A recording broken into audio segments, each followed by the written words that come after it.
Our country is blessed with rich natural resources, but sadly, we have repeatedly squandered these gifts. We are destroying nature's fragile treasures over time, but there is still a glimmer of hope. In this series, we take a look at various protected areas throughout the archipelago to learn the stories of the land, how it was once neglected and abused, and how it is slowly being renewed. This is Lauren Legarda, and I present Our Fragile Earth, Protected Areas of the Philippines.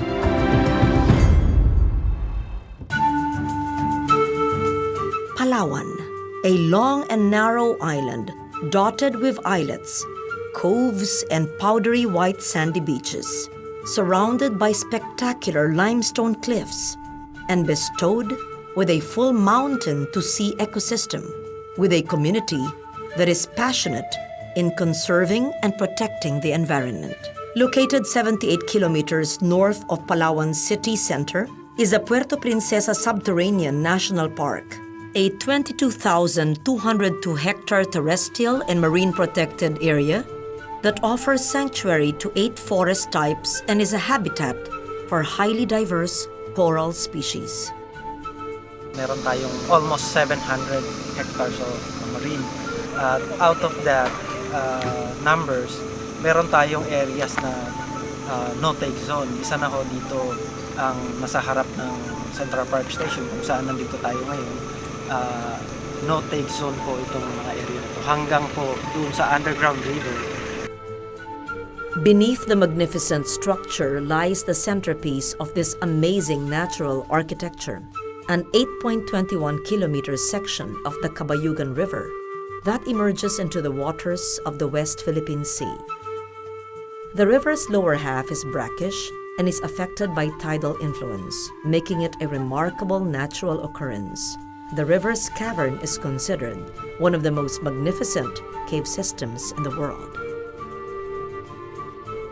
Inside are remarkable and spectacular rock formations that are home to 9 species of bats and 2 species of swiftlets.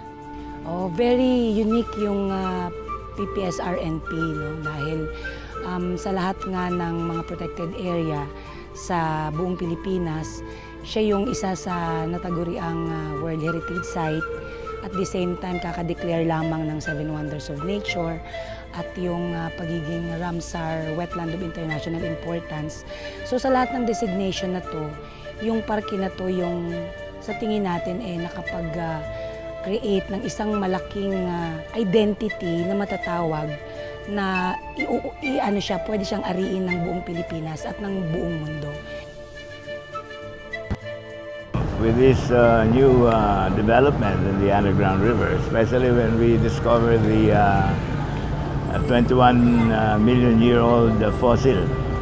It's a 20-million-year-old fossil of Acerenia. No? It has placed Puerto Princesa in the world map, and definitely because of this heritage, we'll be we'll be having more tourists coming in, and will help Puerto Princesa economically.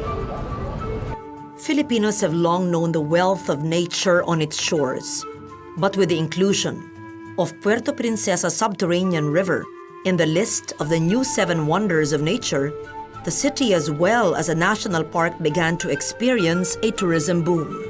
30 million ang ginaganahan ng underground river sa turismo. Ay yung pang mga indirect benefits. Sa turismo pa lang yun, ha? Ay yung pang mga boat rentals na yan. So makita mo, ang laki ng nagiging benepisyo. Kung kaya't ang local government of Puerto Princesa ay lubos ang kanilang pag-aalaga. The Puerto Princesa National Park has a distinction of being the first national park in the Philippines successfully managed by the local government unit. Dalawa ang chairman, yung DNR at saka yung LGU.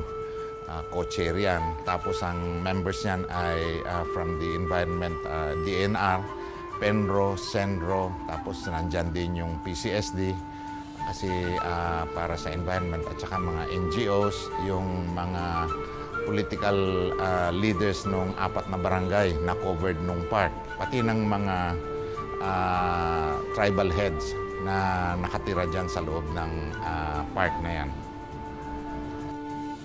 Palawan's indigenous groups, the Batak and Tagbanwa, are also part of the island's tourism activities. They are able to incorporate their indigenous skills and knowledge into the economic activities of the city. Nabuksan uli yung tinatawag na jungle trail. So, ano yan, ako yung nagbigay ng policy statement na dapat yung mga guide dyan, yung mga tribes na nakatira sa loob ng park. Nang sa ganun, meron silang additional income. Ngayon, ang sabi ko nga, i-develop yung trail na yan na yung mga guides, alam nila, halimbawa itong kahoy na ito, food tree ito, kinakainan ng ibon ito, ganyang ibon, ganyang month yan na namumunga, para magkaroon ng side trip, para doon sa mga yung mahihilig sa bird photography o doon sa mahihilig sa ibon, para makita nila na halimbawa wild birds wild feeding kung anong panahon ng taon. Ganon din yung mga animals. So sa pamamagitan yan, magkaroon sila ng income. Eco-friendly business practices that promote a low-carbon lifestyle are strictly implemented. Lahat ng gagawin namin, pinag-iisipan namin maigi kung malakas sa kuryente o hindi. Kailangan low energy lang siya. Like the structures that we have here, lahat yan kahit wala kang aircon, basta buksan mo lang yung windows mo, mas komportable yung guest. Communities are taking notice of the impact of climate change on their fragile natural resources and tourism, and their vulnerability to rising temperatures. Along with natural hazards, tourism activities at the Puerto Princesa Subterranean National Park also pose threats to the environment. The degradation of natural resources, coupled with increasing human settlements and activities such as forest clearing and timber poaching, are the issues that need to be addressed.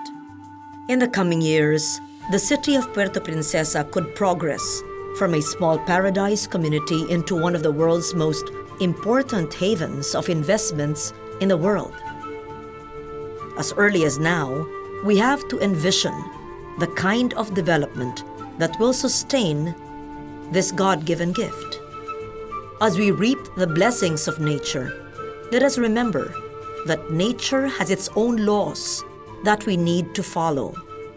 For the environment can do without us, but we can never do without the resources that it provides.